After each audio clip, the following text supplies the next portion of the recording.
Bonjour, je suis Monsieur Foallenglove René, concepteur, développeur informatique, développeur logiciel, administrateur de base de données, ancien élève à l'Université d'Orléans, faculté de droit et de sciences économiques.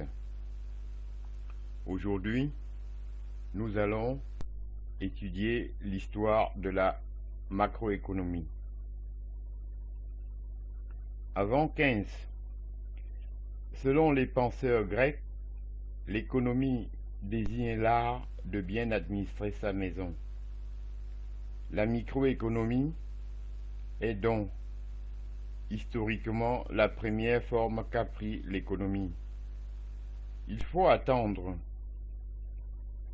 et surtout avec le courant physiocrate, pour avoir une première vision macroéconomique, c'est-à-dire une représentation hiérarchisée de l'économie via des flux entre agents. Cette représentation se trouve dans l'ouvrage de François Quesnay, Tableau économique. Quesnay, médecin de famille royale, avait pour ambition de représenter l'économie sur les bases de la circulation du sang. Toutes les considérations philosophiques des physiocrates et des événements historiques ont rapidement rendu son tableau économique obsolète. Karl Marx, un siècle plus tard, proposera une représentation schématique de l'économie industrielle de son époque.